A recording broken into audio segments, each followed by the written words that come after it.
What up? What up? Shout out to everybody out there in the YouTube universe. It's your boy C Boogie Productions. I'm here with the beautiful co-host that seems to do the most, man. We got Rose in the building. Hello. And first and foremost, man, I want to say rest in peace to Ray Liotta. You know, a lot of people that's really into the movie world, y'all know who Ray Liotta is, man. You know what I mean? He played in some real old school gangster movies. And rest in peace to the good dude, man. You know what I mean? He was a pretty young guy, too, man. There's a lot of young men passing, you know, in their 50s, mid-50s. You know what I mean? Man, it's rough out here, man. Take care of yourself, man. But anyway, we got a hot topic, man. You know, this came across my radar. Shout out to my boy Frank, man. I see my boy Frank had put up a post earlier about this, and I had to go do my research. I did my Googles, and it was saying that Super Bowl champion, you know, a lot of people says he's the best tight end in the game, Travis Kelce, you know, big boy contracts, $50 million contracts, you know what I mean? He lit. He played for the Kansas City Chiefs. You know, everybody know he was dating this black woman, you know, beautiful. You know, I forgot her name off the top of my head. Somebody help me out in the chat with her name, but he was dating this woman for about 5 years, and they recently broke up.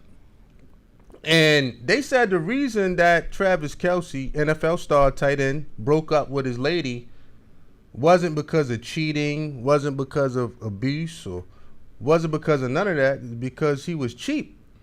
This was the word that got back. Oh, wow. The report said Travis Kelce made her pay half the bills.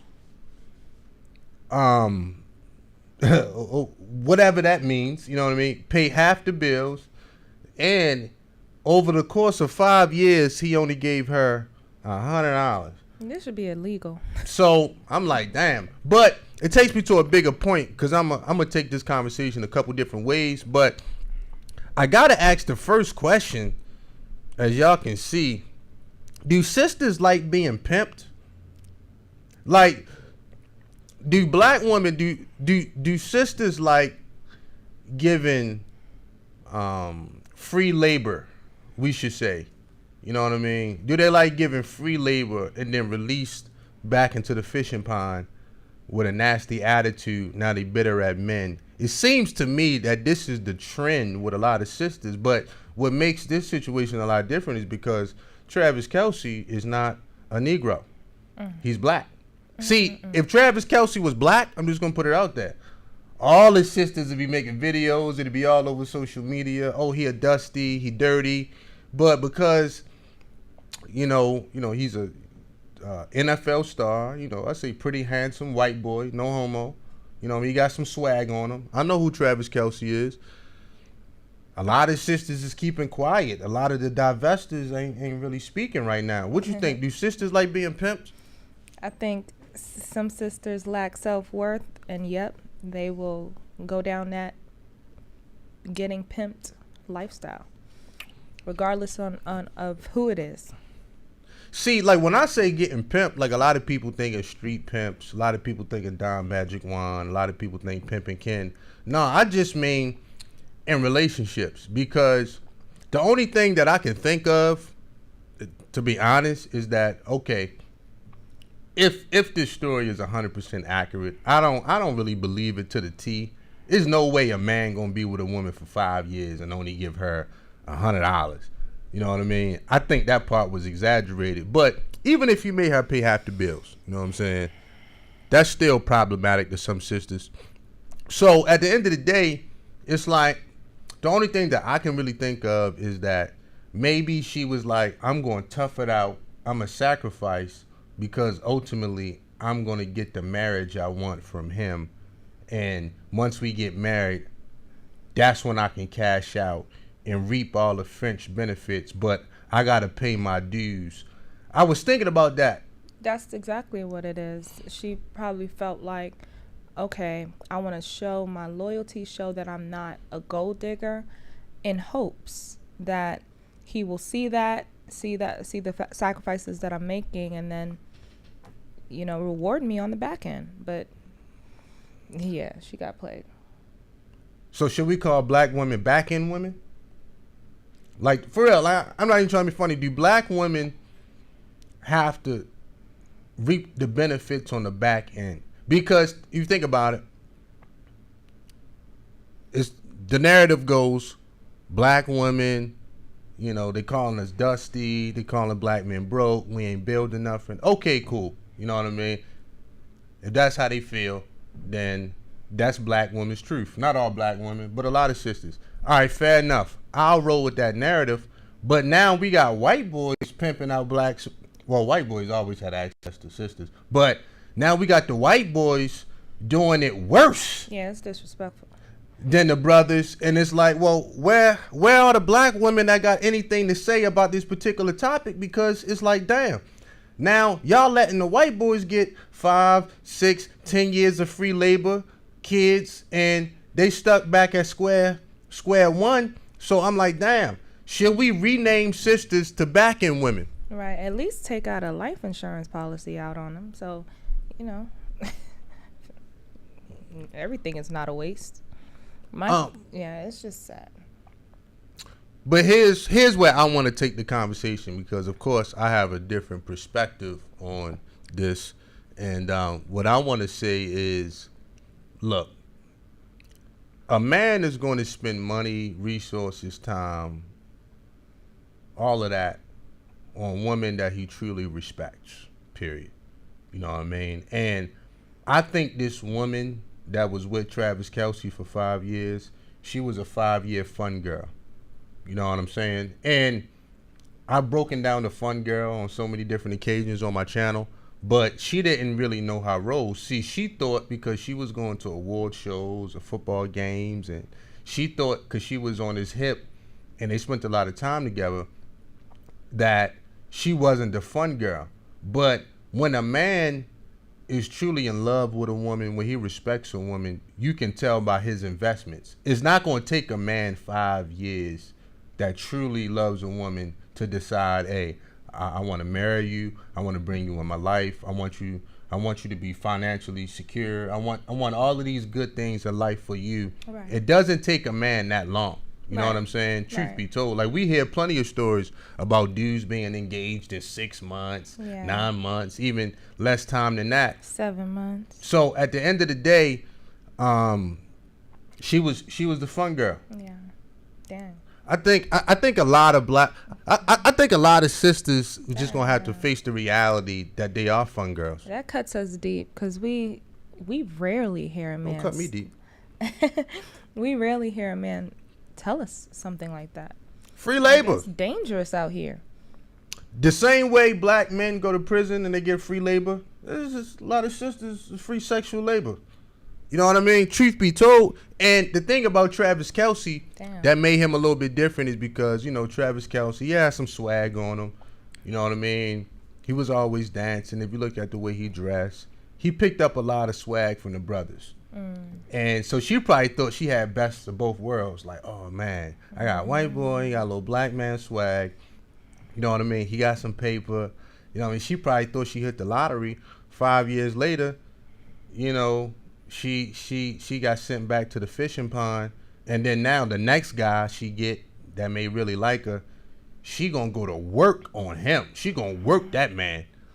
You know what I mean? She gonna work him to death. Because at the end of the day, that's for a lot of women, a lot of women, and this is my perspective, they gauge relationships based on, whether they win or lost based on what they receive from the relationship.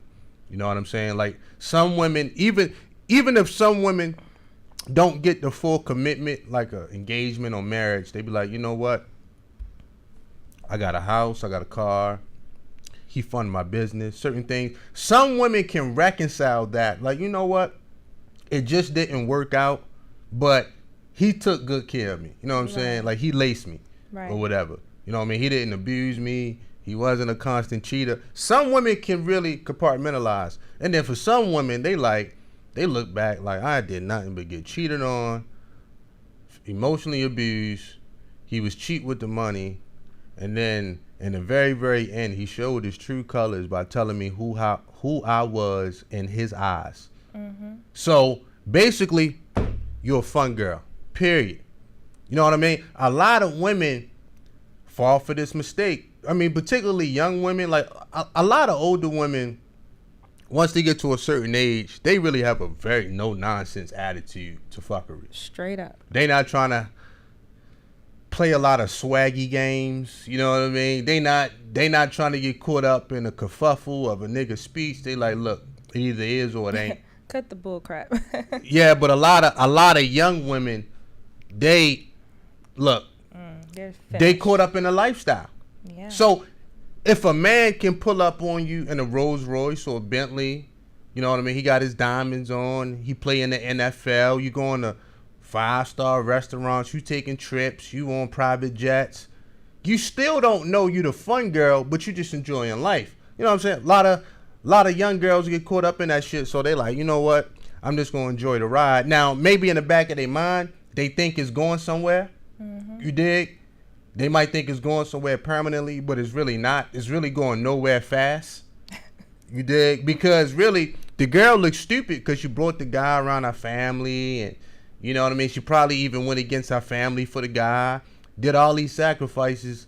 And then in the end, she got a mosey with her lip poked out. It's hot.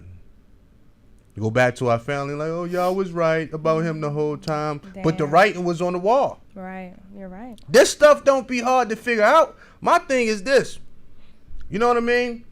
If the girl was just there to have fun with Travis Kelce, then fair enough. Y'all have fun together. Go y'all separate ways. Life goes on. But I'm sorry. You're not going to date nobody for 5 years and not want a serious commitment. That is asinine to me. You dig? That's true. I'm going to go ahead and reset the room. This is the Nerve of You podcast, man. I'm sitting here with the lovely co-hosts that always doing the most, man. We got Rose in the building. And we coming at you live on a lovely Thursday night. Subscribe to the channel, man. All I need y'all to do is hit the like button for your boy. And we going to keep the party going. Now, back to the fun girl. See, my thing is simple. Anybody can have fun. I'm not no fun blocker. Have all the fun you want. But what a lot of women start complaining about over time is what they invested in a man. I did this. I did that. All right. But you signed up for that. Right. You know what I mean? I didn't meet a lot of men in my life that put a weapon to a woman and said, oh, you need to do this. You need to do that. I'm sure it does happen, but it's not in large numbers. A lot of women sign up in the front end for certain things for the reward on the back end. And at the end of the day, they left with nothing but a broken heart and being disappointed. And it's just like, well, you need to get mad at yourself and do some mirror work on yourself because all the signs was there. Right. And this is what breeds hoes, because when women turn into hoes, they're valuing the money more than a man's commitment. And they're like, you know what, F the commitment, I want the money. Well, most women want both. You know what I'm saying? Most women want both. They want but both. They have devalued the worth of a man's commitment because they were broken. So my thing is just with the fun girl, a lot of them need to see the writing on the wall. Like, you can tell the way a man acts when you bring him around your family. You can tell the way a man acts. I mean, look, it's just certain things that women, if they really had their eyes open, they can see and know what lane they truly in with a man. Like, all right, this man respects me. Respect is non-negotiable. Like, we know respect when we see it. You know what I mean? It's not ambiguous when somebody respects you. You know what I'm saying? A lot of things, a lot of women just gloss over because they want to cash out on the back end. I mean, look at Cam Newton's girlfriend. She done had 4 kids by this bastard. And all of a sudden he wake up and decide, I really don't want to marry you. And I'm like, damn, both of y'all crazy. Like, you decide you ain't want the girl 4 kids later and you hung in there to be the back end girl. I'm starting to think black women just like being pimped. I'm just gonna be 100, man. You know what I mean? I'm not even trying to be funny today. I'm the proof's in the pudding. I think a lot of sisters like being pimped. We have officially accepted the bread crumbs that men have given us. Feed them scraps. It's sad. That's what they say. Yeah. Feed them scraps. We have officially accepted that. Instead of looking in the mirror and closing our legs and saying no. Like, we should start, like, saying no. You know. Okay, hold on. Let me look at my clock. All right. Start saying no. Hey, look, man, these girls is wide open. And the problem is a lot of women, right, they wasn't built for the streets. You know what I'm saying? Meaning a lot of sisters, women in general, have gotten out here, jumped off the porch, and got into some heavy-duty business they ain't had no business in. True. You know what I'm saying? It's like the Poindexter dude trying to get out there on the block. It's like, nah, you a square. And same thing with a lot of these women. A lot of these women get out here in the streets, and then they get caught up in certain things, certain little lifestyles, certain environments, and shit they had no business doing, and then they truly, truly suffer because, you know, it wasn't never in their heart. You know what I mean? A lot of women, they can have a big ass, they can have a big titties, they can dress like the girls on the block, but their heart ain't in it. See, and that's the biggest difference. It's like a lot of women want to know why certain dudes chase certain women. It's really not even her looks per se. She look good, but it's that attitude. It's that snap. It's that, you know what I mean, almost treacherous savagery that we see in her heart that we want to tame. You know what I'm saying? So it's bigger than just the look sometimes. A lot of that shit just be the attitude, for real. The same way a lot of women like to tame a bad boy. He ain't always got to be the most handsome guy in the world, but he might run his neighborhood. You know what I mean? Like, you might have seen him slap a couple dudes upside their head. For some women, it turn them on. Well, that's true. You know what I mean? So, you know, it's the same thing with, like, a lot of men. You dig? It is what it is. A lot of men get closer to the side piece than they would even get closer to their own wife. But that's a different story for a different day. So, does Travis Kelce get a pass because he's white? See, I'm trying to figure out why all these sisters online not making a big deal about Travis Kelce. You know, and this guy's rich, you know, $50 million contracts. This guy's an NFL guy making a lot of money.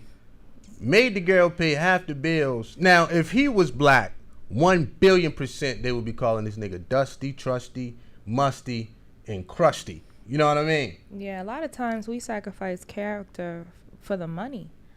I mean, that money blinds you, for real. And that's the main thing that makes you guys break up, is the lack of character. But I'm saying, if he was black, wouldn't this story be a lot bigger than what it is? You're right. And quite frankly, I think she should have... this is kind of racist, but no. Speak what's on your mind. They should be taxed more. If I feel like all those swirlers out there, because I don't want to go there. I don't want to go there. But I'm just saying, so a lot of sisters just can't say, oh, black men dusty no more. It should just be, from now on, dusty men, right? Like, if that's going to be the case, you see what I'm saying? Yeah. If you're going to throw up the term dusty, saying the way a lot of these white boys just pimping out black women, and they've been pimping out sisters, then it should just be dusty men across the board. And maybe that's just an indictment on how society views sisters. I'm not saying it's right. Yeah. I'm just saying it is what it is. So I think a lot of sisters be playing themselves when they I don't trust that. well, I just think a lot of sisters be playing themselves thinking that the grass is greener when it's not always greener. Yeah. Because I'm seeing a lot of black women with white dudes these days. It is what it is. I'm seeing this just like a whole lot. And a lot of them think the grass is greener, but it's just like, well, let's look at the outcome at the end of the day. Right. You know what I'm saying? Let's just see how the story plays out. I always felt like, as a community, we're not healthy enough to date out. We're not healthy enough to be with other races of people, because if we're not healthy, we're trying to bond with other races of people, wanting them to accept us. We're either going to be toxic to them, or we're not going to understand how ruthless they are. We have to learn them and how they operate and their culture. That's too much work. We have to fix ourselves first. I think that's a heavy duty conversation on why people date out, because some people, they don't really have a place in black culture. And I'm not even trying to be funny, but can you picture Donovan Sharp dating a black woman? You got a point. I'm just, and Donovan's my guy, but I got to use him as an example. Donovan is an exception. I'm talking about. Well, it's a lot of Donovans out there. It's a lot of female Donovans. It's a lot of people that they don't relate to black culture. Period. They just don't. And I'm not trying to make no excuses and this and that, but it's just levels to that conversation that got to be flushed out. I don't think it's black and white. Well, no pun. Right. I don't think it's black. It is right. Black and white, but I don't think it is as black and white as people think it is, because, you know, real talk, there's a lot of Donovan Sharp type of dudes out there that, you know, it'd be a slim chance that he would get the sister that he wants, right. because the way he's talk, the way he carries himself, da da da da. You know what I'm saying? It's not in the culture. Then black people need to fix that culture. Well, they say artists are the birth of culture. They birth the culture. So like we need to create a culture that there's a lane for that. The Donovans of the world, you know. But here's the thing. The Donovans of the world, and we're just using him as an example. Shout out to Donovan Sharp. The Donovans of the world don't want the female Donovans. You see what I'm saying? The female Donovans don't want the male Donovans. You got to understand how black people, men and women, look at each other sexually. So you'll get a woman that might come from a prestige family, everybody educated, she got expectations, but she still want the most sexually attractive dude that she can get, that she perceive. And it's the same thing for a lot of black men. You know what I'm saying? He might come from a good family of expectations, but he still want, you know, sister that's, you know, deemed culturally black. You know what I'm saying? So a lot of times we're not even standing in our lanes, because black people, we really big on sexual attraction. Man, we really huge. That's true. I mean, this is just a snapple. But anyway, so my whole thing about the situation was, I don't really hear a lot of sisters speaking up and calling Travis Kelce Dusty. I mean, clearly, he's not Dusty. He's a multimillionaire, playing the NFL, successful. He ain't got a bunch of baby mothers, none of that. So, on paper, he not Dusty. But my conclusion with this whole situation was, this chick, whatever her name is, I forgot her name. Y'all forgive me. But this woman was with him for 5 years and didn't know she was the fun girl. She was a pitch stop. Damn. A lot of y'all women are pitch stops. God, that hurts. Well, I mean, what you want me to say? I mean, the same way. Pit stop, not the destination. I mean, the same way men are pitch stops for women. A lot of women are pitch stops. Not as nearly as much. I think it's our job.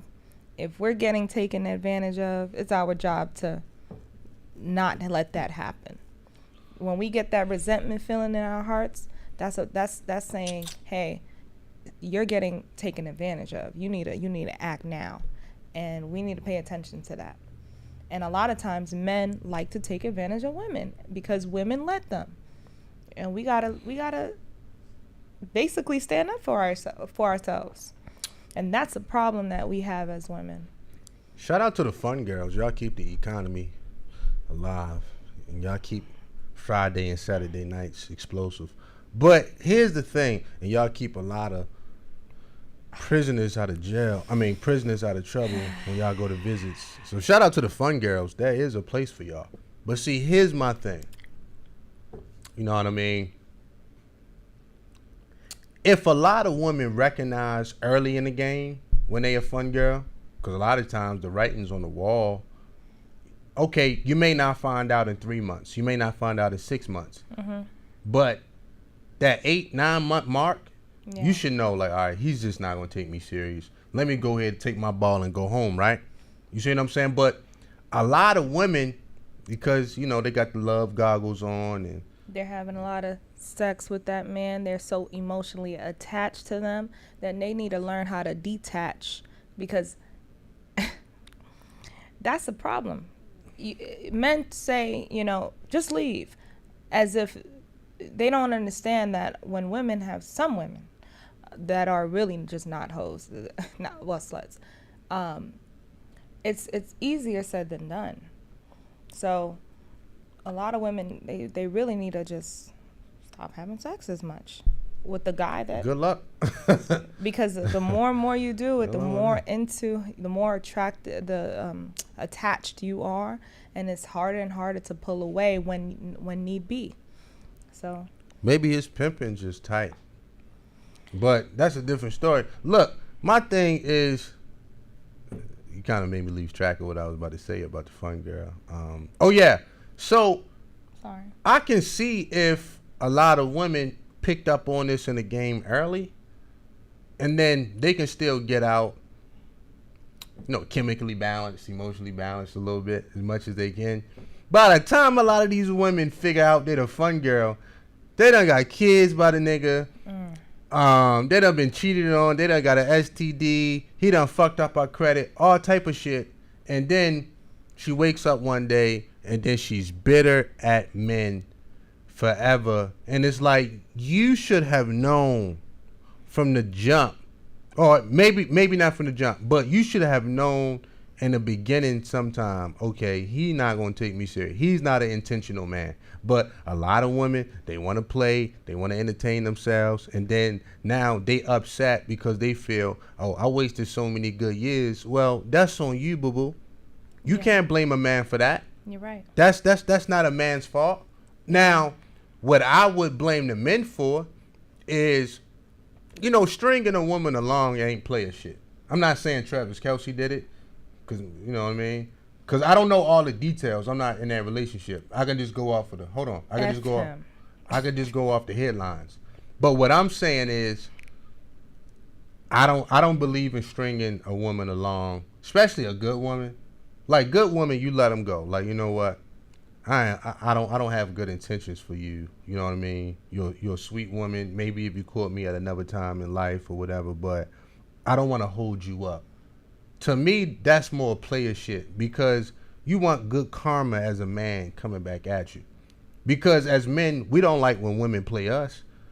We don't like when women run game on us. So my thing is, yo, man, if you want your karma to be good, if you want a good name in the streets, if you don't want nobody beefing with you and all that, yo, man, just keep a good name.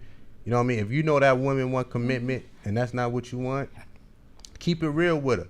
Now, there's some ambiguous places, because sometimes as men, we want commitment, but we still want time to vet you. That's not the same as stringing a woman along. It's like, look, you know what I mean? You can't put the full court press on me after 20 days. Like, come on. I haven't even met all your family yet. I haven't even looked in your closet yet. You still gotta give a man a period of time to vet you, and vice versa. Because that's another thing. If we was properly vetting people, a lot of the bullshit wouldn't even go on. Right. You see what I'm saying? Right. So that's another one of my things. It's like, look, you know, a woman can't come out. I mean, she can, but a woman shouldn't come right out the gate. She should state her intentions, but you can't put the full court press on a nigga, because it's like, damn, look, can I get to know you? I'm not saying that we got to have sex every day. I'm not saying that we got to do this. You know, sex is on the menu. She has the right to, if she's opening her legs for him. She has the right to. Okay, but I'm talking about as far as, I mean, sex is just a byproduct of just vibing and relating. So, you know, I'm not here to tell a woman to have sex or to not have sex, but I'm saying typically sex is on the menu. You might not order it that night from the restaurant, right? But let's be honest, typically sex, especially if y'all like each other, it's definitely on the menu. I get it. And things get hot and heavy and shit happens. I get it. But at the end of the day, I know you get it. But at the end of the day, you still got to give a man time to vet the situation, because a lot of times women are masters of deception. Let me explain. True. You know what I mean? I agree. Once a woman get what she truly want from a man, that commitment, yo, man, a lot of things do go out the window, because she settled in her spirit a little bit. Like, all right, I ain't really got to be on my toes this much and walk on eggshells around this dude. So, like, a lot of women need to be vetted out a lot, because you truly need to know what you be working with. You know, everybody gives their representative in the beginning. Everybody is nice and kind and respectful, and you know, I mean, you're having sex every day, and the sex is freaky. But next thing you know, she's walking around the house in some dirty sweatpants and some flip flops. But it's like, that's not how I met you. So some guys is cool with it, some guys is not. They like, I want the woman that I met. Right. Same over on this side. A lot of times when women have sex with a guy, the dates go down. We're like, hey, we used to go out a lot more. Your ass in that kitchen. Hell nah. Like, there should be like a minimum 4 dates a month, you know, after you have sex with him. Shout out to the homebodies. You know, and a lot of times, it's funny how you brought that up. On the flip side, men, they do the same thing. I mean, yeah, people. I mean, they get complacent. People do the same thing, It's but a human thing. I'm talking about the women now. So a man has the right. My whole point is, a man has the right to vet a woman properly.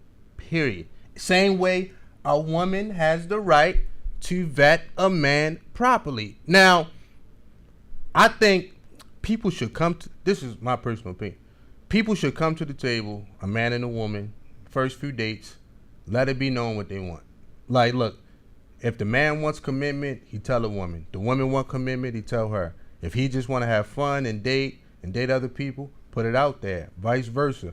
Put your intentions on the table and allow the other person to decide, do they want to be in that particular situation. To me, that'd be ideal. I know it's like far-fetched to think that people going to do that shit, because we all want what we want. And let's be honest, we like the rush of fucking with people sometimes. But ideally, that'd be the perfect scenario. That way, nobody will get played. It's like, look, I didn't walk into a hornet's nest because she told me, or he told me.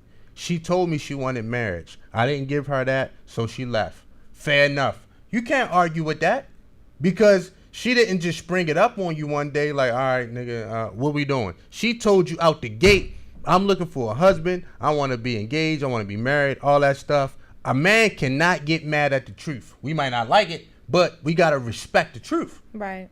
Same thing with a woman. You got to respect the truth. Right. And the negotiation is off too. I don't think women know how to negotiate. I feel like they don't want to come off as rude or selfish or whatever. Depends on who got the leverage. If you're dating an NFL star, I'm talking about the tight end Travis Kelce. Yeah. And he got access to beautiful women all over the world, her bargaining chips ain't much. It don't matter. I get it, but it don't matter. I understand where you coming from on a personal level. It shouldn't matter. Yeah, it does. But in real life, it does matter. Right. So he got the mansion, he got the money, he got the expensive cars, he got the resources. So at the end of the day, her bargaining chips was, I just hope he fall in love with me. Right. That's all she got at her disposal. I get it. Because anything else, that can be replaced by 2 or 3 other women the very next day. That's you see true. what I'm saying? That's true. So you talk about negotiations. Okay, the only way that you can truly negotiate is if you stay in your lane. That's true. You're right. Once you out your lane, you cannot negotiate with anybody. Like, for instance, if let's say a 9-to-5 guy, right? Just shout out to the 9-to-5ers, blue collar. We're gonna call them blue collar dudes, right? There's nothing wrong with that, but I'm just using an example. Let's say a blue collar man wanted a, I don't know, beautiful ex cheerleader from the Baltimore Ravens. Let's just say that's the case. You know what I mean? He ran some games. She feeling them, but she around NFL guys all day. She around high powered individuals. He just might be a blue collar guy. He might be an AC mechanic or something.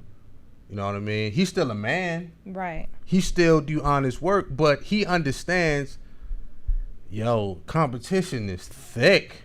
So, because he is out of his lane, the only thing he can bank on in that situation is that this woman sees past all the facades and the fake shit, and she recognizes, you know what, I'm a good nigga, I got a good heart, and I'll treat you right. That's his only bargaining chips. And I'm willing to give you what you ultimately want. The only way he can compete with those millionaires, if the millionaires ain't giving her what she ultimately wants, if she wants marriage, and if they are, and if they don't really lack good character, then the only way that guy can compete with those millionaire guys is having good character and offering her marriage. That's the only way. Well, that's a long shot. You know what I'm saying? Because, again, her first choice, not all women, but most women, her first choice is to mingle with the high value, powered millionaire guys. And once they run through her, then she want to come back to Steven, the AC mechanic. But at that point, Steven can negotiate a lot better. He could. Because now he like, hold on, bitch. Nah, for real. This is what he's saying. I love it. Nah, real talk. Because he came to the table like. Nah, Steven. with pen and paper. Now he at the table like a boss. Like, hold on, bitch. You gonna tell me you was mingling and dingling with all these high powered guys? They done ran your mileage up to 50,000. They done put 50,000 on that Hyundai Sonata, and now you want to come to me and not give me a fair deal? No. I'm not paying sticker price for this Sonata no more. I'm just gonna be 100. I cannot pay sticker price for this Sonata. This shit is refurbished. It's been totaled out. The Kelly Blue Book value is at an all-time low. Now you're negotiating with the Saha. You see what I'm saying? But there was a time where the woman, before she went out there and played herself, the leverage was more in her favor to get what she want and to get a good treatment. Now she came back to Steve and the AC mechanic, and he ain't going for it. He talking to her any kind of way now. He like, hold on, because he feels, look, man, as men, fuck it, we feel some type of way. Hold on, I'm talking. We feel some type of way. You know what I'm saying? You don't understand. It's a pride thing. So you going to tell me that, all right, most people don't get option A, right? Most people don't get their first choice, right? Right. We're talking about men and women. A lot of us don't get our first choice. But if you telling me I'm choice A, B, C, D, and E, oh, hell no. Right? So now you didn't tell me that. No, for real. Like, you didn't vocally tell me that. But through your actions, through all your actions, you told me, yo, I'm at the bottom of the hierarchy with all of this, right? So, me as a man, I'm like, cool. I'm not going to sweat it. I'm not going to lose no sleep. But boy, if you come back, if you come back my way, it's a wrap. I mean, it's going to be medieval. Yo, beware of the pitchforks waiting for you women that do that. You know, my thing is, would you rather have a a BMW that has 50,000 miles on it, or a Kia that is brand new, no miles? Kia, brand new. You'll get the Kia. So why do you want the used up 10 that was with all those guys that ran through her? Why didn't you get the woman that was a Kia that didn't have any miles? Why you're actually picking the used up BMW that's 50,000 miles on it? Well, I'm just speaking as if when the woman came back. I mean, because like a lot of men want that used car, even though they do have access to those Kias that are not refurbished. They still go for that because they want it. I mean, that's a good point. That's a good point. Particularly if he's pursuing her before she went out and explored her other options and then came back. But, you know, a lot of us, just as people, as humans, we're very curious to see what the hype was about. What's going on, especially if you're pursuing somebody. Now, in a person's right mind, they may say, I'm just going to leave that alone. I feel played. But, you know, look, we all got a little greaseball in us. Let's keep it real. We all got a little everybody got a little bit of greaseball in them.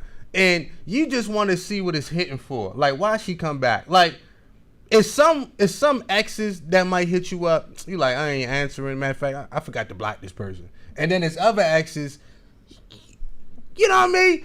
You just want to see what it's hitting for. You sitting there. Yeah, you like, what could they possibly want? Let me see what kind of game they gonna try to run. You dig? So it's just human nature. It gets a lot of us in trouble, but it happens. You dig? So, you know, this shit is as old as the Romans, man. This ain't nothing new. Is your point that you're making, is this similar to a man going after the tens of the world, right? And doing all he can, 6 months trying to sleep with her, taking her out. They spending a crazy amount of time together. He didn't get to sleep with her, right? And it was, he went through like 10 tens. But this 7 came along, and she saw how you treated those tens. And he's expecting, I want to sleep with you, How should that 7 look at him? Is that what men are complaining? Is that a similar or equivalent example? And from a man's world and from a woman's point of view world? I mean, give or take, I would say yeah, but I just like to say lanes. I don't always like to put a number, because that's relative on a 10 or a 9 or an 8. But I understand what you're saying. And right. I would say give or take a few points, yeah. But it happens to everybody. I'm not just saying that it happens to men. It happens to women all the time. I mean, women got it bad. Yeah. But what I'm saying is, if people stayed in their lane, they would be able to negotiate a lot better. You're right. You know what I'm saying? That's the key. You're right. But when you out your lane, you just beholden to the person with the most leverage. You're right. So, and let's go for women and men. And I heard a wise man say, you either going to be an accessory in somebody's life or a priority. We all have that option. I'm talking about starting right now, right? We all have that option to be an accessory. And let's go for men and women. You could be an accessory to somebody that's out your lane, which a lot of women choose, and now they mad. Or you're right. You can stay in your lane and be a priority to somebody. Hey, we all got a chance and a choice every day. We can choose whatever lifestyle we want to live. Get it how you live. But each of those come with a cost and consequences. Now, obviously, we all want to be a priority to somebody. Who don't? We all want to be loved and adored. But human nature, let me reset the room. This the Nerve of You podcast, y'all. It's your boy C Boogie Productions, man. I got the beautiful co-host that does the most. We got Rose in the building, y'all. And we coming at you live on a Thursday night. Yo, y'all hit the like button for me, y'all. That's all I need from y'all. If you got a question for me or the lovely co-host, all you got to do is super chat your questions. It'll be highlighted. I'll see it. And I guarantee we'll answer your question. But here's the thing, man. Here's the thing. What was I saying? You was talking about the leverage and making sure you have everyone is trying to find a person that is their true match, that they have just as much leverage as their partner. I don't necessarily think I was saying that in particular. Oh yeah, I was saying that I think this was my point. I'm gonna try to get it back.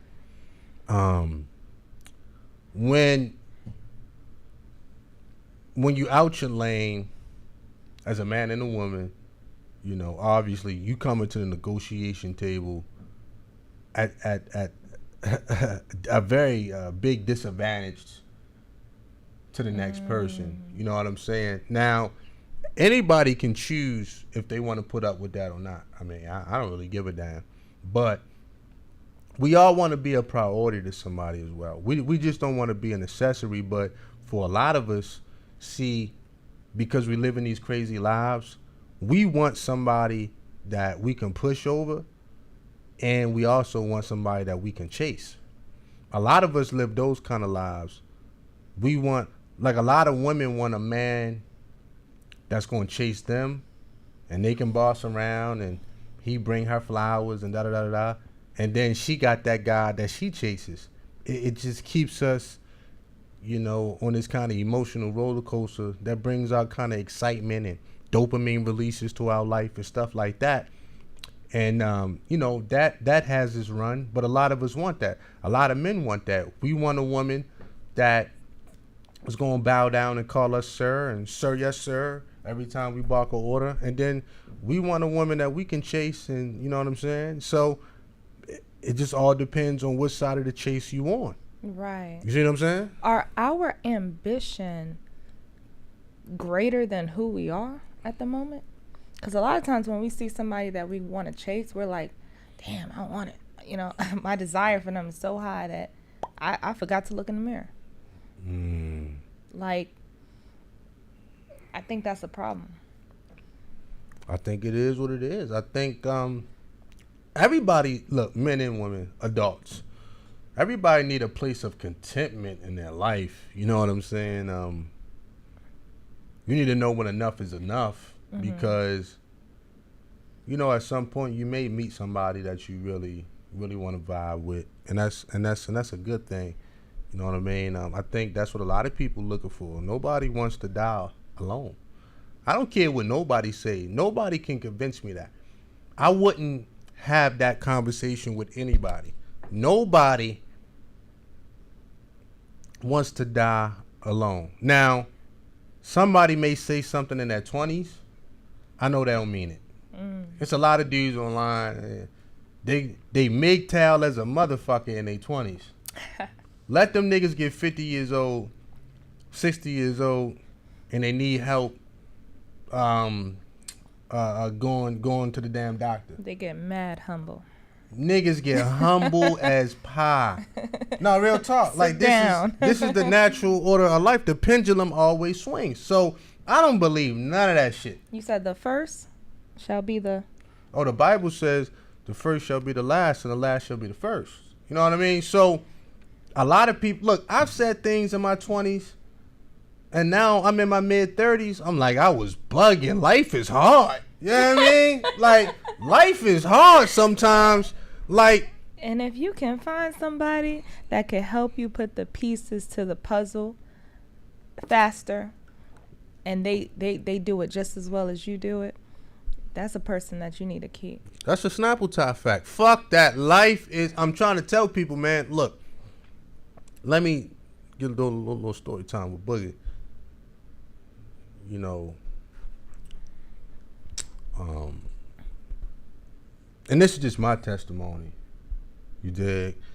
Like, I suffered a lot of injuries from the military. Like, a lot of injuries that I'm still dealing with to this day. and I've got a lot of surgeries, man. Like my last surgery was last November. Yeah. And that was an old military injury. That wasn't a new injury, right? I got out the military fucked up. Pardon my language. But what I'm saying is, one thing I can say, every time I had a surgery, I had a woman there when I got out from anesthesia. And do you know how hard it is when you got your whole leg in the cast to take a shower, to use the bathroom, to wipe your ass? Do you know how hard it is to put your clothes on with one arm disabled? You can't even lift your shoulder. See, I used to talk like a lot of these knucklehead dudes online until life hit me. And this is no cap. Until life truly hit me. And then I was like, yo, man, this would be a lot. This was a lot easier because I had someone there to help me. Right. And there were a couple surgeries that I did have to do by myself, like the rehab, drive myself around, because I didn't have a woman there to just stay with me. You know what I mean? So there was a couple times, and I realized how hard it was I used to live on the 3rd floor of my apartment building, getting up that bitch with crutches. Imagine going grocery shopping like that. This is before they was dropping off food from Uber and all that shit. This was years ago. And then you realize who in your corner. Like, life teaches us all lessons. And I was like, look, bruh, I ain't trying to die alone. Do you know how hard it would be to get around and do certain things when you can't? Now, obviously, I recovered, from all of these injuries, and I got bigger, better, and stronger and faster. But my whole point is, life told me some valuable lessons about what's important. Now, all these hoes I was running around with, all these women that I was having these experiences with, I recognized who was there when I needed them the most. Right. You see what I'm saying? Now, a lot of people don't give a fuck. They so hedonistic.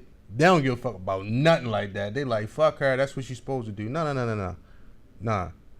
Life will humble everybody. And I've been humbled so many times that I just ain't got no choice but to just reflect on things because I understand what's important. Right. You see what I mean? Like, so what I'm saying is I've said things in my teenage years, in my 20s, that I can't even fix my lips to say now because I understand what life would do.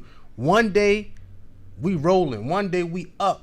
The next day, something can happen, God forbid, a major tragedy, and you need help, and you realize all of that shit was fake. All of these bitches, all of these hoes. You know, when my brother passed, and I was at the funeral, and I saw my brother with their wives, and they had somebody to lean on at that moment, and I realized, damn, like when life really hits you, and you're like, where was your boyfriend?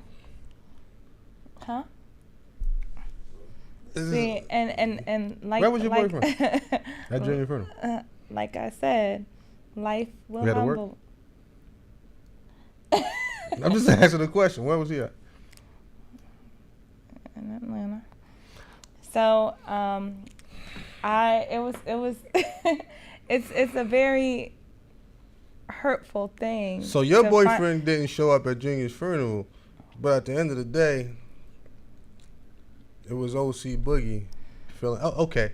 So, let's move on amicably, people. Yes. So, at the end of the day, when you realize that when life happens and it's you get a rude awakening. And like that's why that was one of the biggest reasons, because I wanted to go to the funeral, but I didn't want to disrespect, you know what I mean, everything. Yeah. And at the end of the day,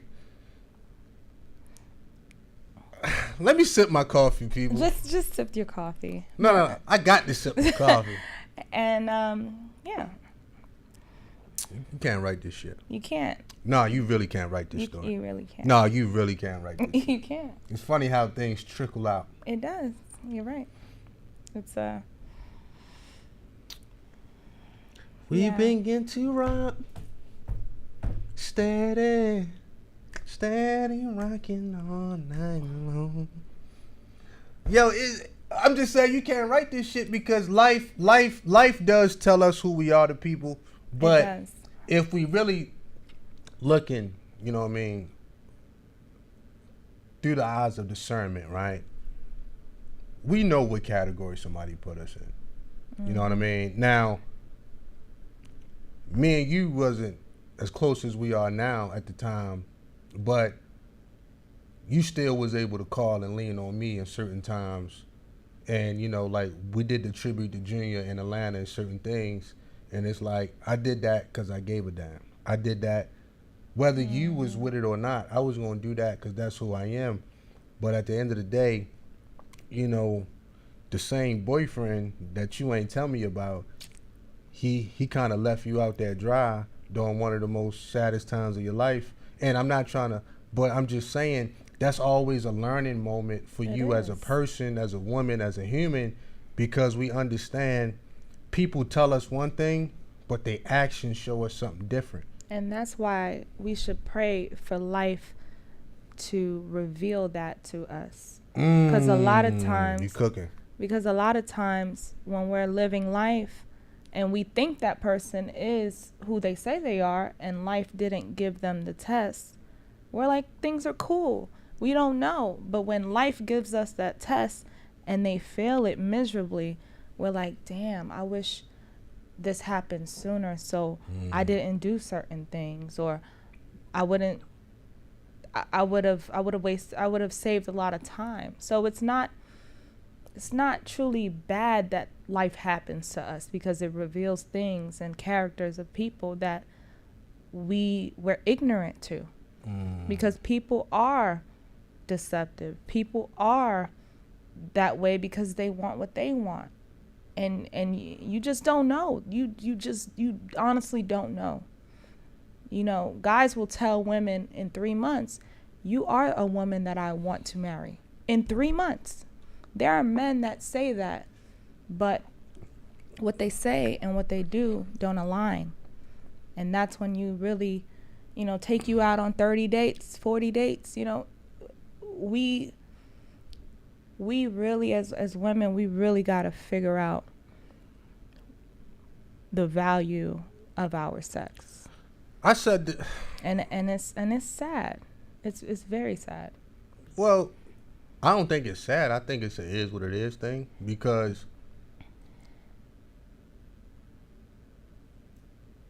yeah, I can't say it's sad. I just think it is what it is. But what I would say, and I said this last podcast or whatever, half this stuff could be avoided if people just examine somebody's heart. And that takes a little bit more time. And this goes for men and women. The things that complicate relationships, money, sex, sometimes you got to put that to the back burner and examine somebody's heart. This is going to keep a lot of people out of bullshit in their life. When people complain like, oh, they don't want me for me, and she used me for my money, and he used me for my sex and my good head, and all. Look. Did you take time to look into that person's heart? Did you even give a damn, or was you blinded by the shiny things? Right. And my thing is, whatever's in the heart going to attract what belongs to it. It's going to come out, you know what I mean, over time. Somebody, or like you say, somebody or a situation in life will reveal what's in a person's heart and what's not in their heart. And at that point, this is when you make your decision. So, look, it's just all good. Life is the greatest teacher. You know, our experiences in life, you know, it's supposed to stick with us, and some of these things are supposed to hurt from keeping us from doing it again. Like, pain is universal. Me and you can speak different languages, but if I pluck you in your shoulder and it hurt, you know, damn, don't let him do that again, right? Yeah. We don't have to speak the same lingo, man. So my thing is just really simple, man. You have to examine somebody's heart. And do you know the sad truth about some of this shit? Is that we don't examine certain people's heart based on the package it comes in. Because we so stuck on, you know what I mean, our ideal person. Right. So now we discriminating on all the good-hearted people out here that would be there for you in your time of need, or there for me in our time of need. That we too busy trying to be the architect of our life and trying to make somebody they're invisible. Make somebody that we want give us what we need. We too busy trying to be the carpenter of that, and not understanding that people are who they are, especially after a certain age. They stuck in their ways.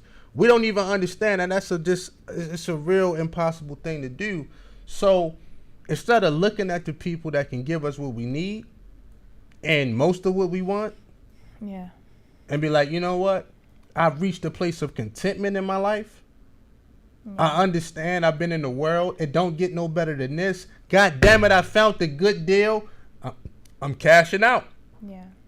And it's not going to get no better. A lot of people don't even recognize that shit because all they do is discriminate. A lot of women, you know what I mean? He don't make $300,000 a year. Fuck that. He don't do this. But bitch, he worked 2 jobs and he worked hard and he give a damn about you. Right. You know what I'm saying? Like, a lot of this shit is so superficial. Yeah. A lot of this shit is so surface level that it really just turned me off from the shit. Because I'm like, y'all ain't talking about nothing. And that's why people try to get what they want out of you so damn quickly, so that you won't catch that they lack in character. You won't catch it because you're like getting what you want so fast, or they're offering You wasn't things. paying attention. You wasn't paying attention. Yeah. A lot of people not intuitive enough. See, it's the subtleties. It's never the big shit. It's the subtleties that you got to pay attention with a person to see if they truly care. I mean, like, let's say, you know, a man didn't want you to be around your family. All right, that's not a good sign. But then you got other men. He may want to make you more family orientated. That's a man that give a damn. You may have a man that always call you fat, but then you may have another man that'll get up and go running with you every morning. Okay, so instead of criticizing you and using the truth against you, he where I was going somewhere. He wants to. He just wants the best for you. Yeah, he wants the best for you. He's invested in your personal growth. I think we really need to pay attention to that. I think we look over if a person is invested in our personal growth. That means so much than a date. That means so much than how a person looks, how a person, like, that's like top 3 on what to look for. I mean, yeah, because if you're dealing with a selfish person, they don't want you to grow more than what you are in their mind. They already place you in a certain position in their mind, and if they feel you elevating and rising above that, they're gonna pull you right back down. You see what I'm saying? So, look, it's just being intuitive and just really paying attention to how somebody treats you on a daily basis. You know what I mean? It starts off small, especially with women. It starts small. You know what I mean? It might start off like, you know, I like that other hair color on you. Then it starts, why you wear your hair like that?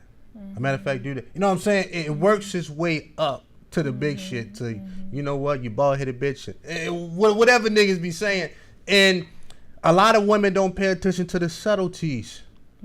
It grows. A lot of time it don't start off massive. Right. You know what I'm saying? It doesn't. No. It works its way up to the monster that it is. To the monster that it always was. You see what I'm saying? So a lot of women just don't pay attention, and then some women have turned themselves into prostitutes that all you got to do is take them to a 5-star restaurant. All things are forgiven. All you got to do is buy them something shiny. All things are forgiven. Not understanding that this man didn't take the time to fix his mistake and fix whatever's going on internally with you so you can move on. And now as a woman, all of that's building, all of that's calcifying inside you to the point where, you know, you wake up, you break you want to break him, and y'all just two broken people when the nigga ain't give a fuck about you the whole time. You see what I'm saying? He never gave a fuck about your well-being, your personal growth, none of that shit. But it's about paying attention. It's about the subtleties, man. Look, anybody, and I said this in some of my past content, the big shit, and I was talking about women. Women have mastered the big shit. Any woman can lay on her back. Any woman can have sex. Women can cook you a good a good dinner. Women can do the big shit. I pay attention to the small things. I pay attention to if I'm having a bad day, will she come and just rub my shoulders? I pay attention to, you know, she was out and about. She just seen a shirt that looked real good on me and just decided to get it for me. It'd be the small things that women can't fake. Mm-hmm. Like, you cannot fake the small things because you want to make that person happy. The big shit, we mastered that. Like, we mastered running game on women. We mastered, you know what, man? Let me shut her up and buy her something shiny. We mastered these things, man. But the small stuff somebody will do for you, yeah, it could be something as simple as writing a letter, getting somebody a card, yeah, taking somebody to their favorite a lecture or concert or whatever. Somebody been asking for something for 6 months, and then you like, you know what? This is the perfect time to do it. Mm-hmm. You know what I mean? And they appreciate it. You can't fake the small shit, man, because you know what? The small shit lets somebody know you really thought this out. Like, you've been paying attention to me. Thank you. Yeah, like, even if you got a flight and the person parks their car, walks you to TSA, that's different from a person putting you in an Uber ride to the airport, or a person just dropping you off at the airport. That's a very small thing that you're like, wow, this person cares about me. Huh. Indeed. And it was just because they put a little bit more effort and gave a little bit more time. And that's an indicator. Thanks for that $2 super chat from Pamela. She said, is it a bad idea to do threesome to make him happy? I'll let you answer that. Yes and no. Yes and no. It's a very difficult. It's a very difficult. I guess Pandora's box. When you open it, it's hard to, contain it. How do you maneuver life after that big event that happened? That's something that you have to think about before you do it. There's a lot of threesomes going on in this world. But the life of the fun girl. That's true. That is true. Anyway. And I was thinking. Of course you was thinking. What's up, man? What you guys say? It's like the truth camera. I was thinking that when you're a fun girl, you don't wait for a man to honor you before you submit to him. You kind of submit to him before he honors you, and that is in reverse. You often get disrespected, misused. You don't really get your end of the deal met when you do it in reverse. But when you're a wife, you let the man take the lead of honoring you first, and then you submit to him. And you submit to him because you honor him back. And that's something that we need to get that right as women. Are you submitting to this man, and you're submitting to a man that's a dishonorable man, or are you submitting to an honorable man? You have to make that decision with your discernment on how he treats you in your life, on how much you guys talk, how much he cares about you, how much you care about him. But I think a lot of times we get that confused, and that's a dark road to go down when you get that those two things in reverse mixed up. You're finished. And that's a mistake that almost probably every woman made in their life. I can dig it. Well, ladies and gentlemen, we're going to go ahead and wrap up this lovely podcast for the night.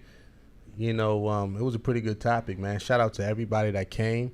Y'all share this live stream too, man. You know what I mean? It's a Dime Game Division. And follow me on Instagram at CBoogie Productions, man. I got the co-host I love to do the most. We got Rose. I actually got to talk to Rose about some things as soon as we done the live stream because I need answers, goddammit. I need answers, and I want answers on some things I'm very confused about, but not really confused because I'm an intelligent man and I know the answer. But real talk, because it's funny how, you know, life sorts itself out and put things in perspective. It does. And us as women, we gotta look in the mirror. And a lot of times we don't say things because we're ashamed or we want to sweep it under the rug. But when you are truly healed with what happened to you and you accept your flaws and you accept who you are, you're gonna stand in the mirror and be like, yeah, I did that and I learned. I live a life of redemption. At the end of the day, and I finally got it right. So at the end of the day, you know, a lot of y'all women waste a lot of time. The hold on, Jay, whatever his last name is, said the co-host is going to get used. Fairy tale. Oh God. Don't pay attention to that. At the end of the day, though, you know, it's funny how life puts things in perspective for everybody.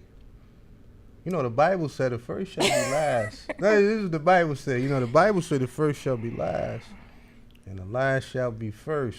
I'm ready for the criticism. You know what I mean? And I wouldn't have said it if I wasn't. And the last shall be first. You dig? So, you know, it's kind of funny how, you know, certain people get the third degree, and then people come back like, oh, you the best man I ever met. You're the greatest man I ever met. I ever known. You're the greatest guy I ever met. The truth is the truth. But it took some women to get took down through there to wake up one day and say, you know what? I know a good nigga when I see him. Yeah. And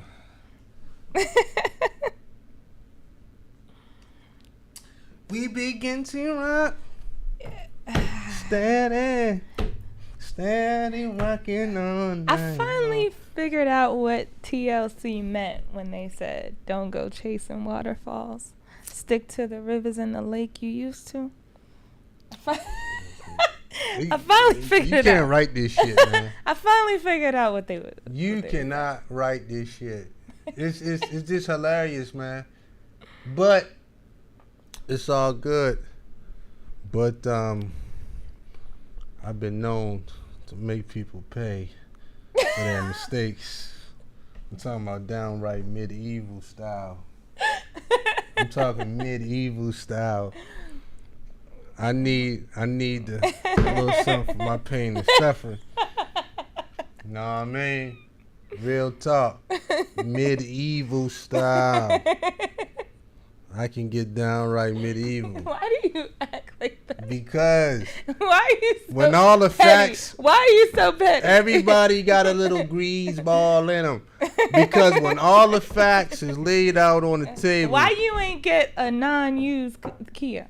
Like, I want to know, because you said I made a great point, and I want you to answer that. Is it because your desire is too high credit for score this? Bad.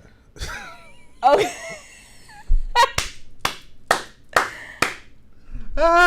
What you guys say, man? Talk to me. You know, there's a lot of non-used Kias, you know, driving around, but you don't desire that. Why? Why do you want the ones that are a little used, you know? You talking about in this particular? I mean, it's not even about that. I'm just keeping it real. You know, it's kind of funny how y'all women be having these epiphanies at certain times in y'all life, but it's always after the most devastating shit in the world, And it's like, damn, man, why does it take women to damn near have a near-death experience to learn a lesson when it was in your face the whole time?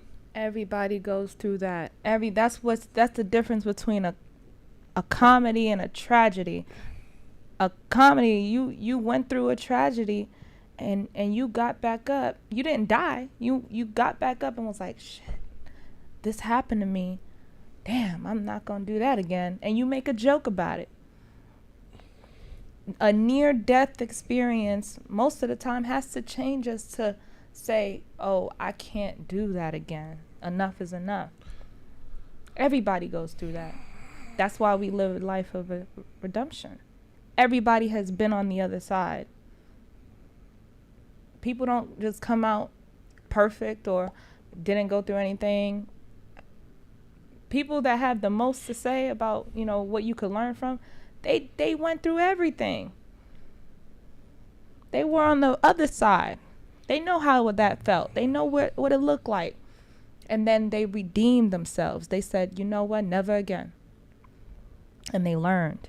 And that's why they could make a joke about it. That's why they could talk about it. Like, yeah. And that's why they could almost make fun of the people that's already there. So.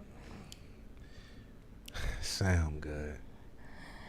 I follow Jesus, the great Redeemer. I am one too. All right, we done with this podcast tonight, ladies and gentlemen. She done brought Big Brother in the situation. The great Redeemer. Shout out to the backsliders of the world. You dig? But a commercial. But anyway, man, we up out this joint, man. Like, you a trip, and I'm hungry. I gotta give me something to eat. So, shout out to everybody, man. This is the Nerve of You podcast, and we done.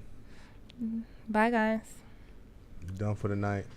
Hope everybody have a good weekend. We'll be right back on Sunday. Hopefully, we'll have a podcast Sunday evening, and we'll have a little bit of fun with that as well. So, hope y'all enjoyed yourself, man. Peace.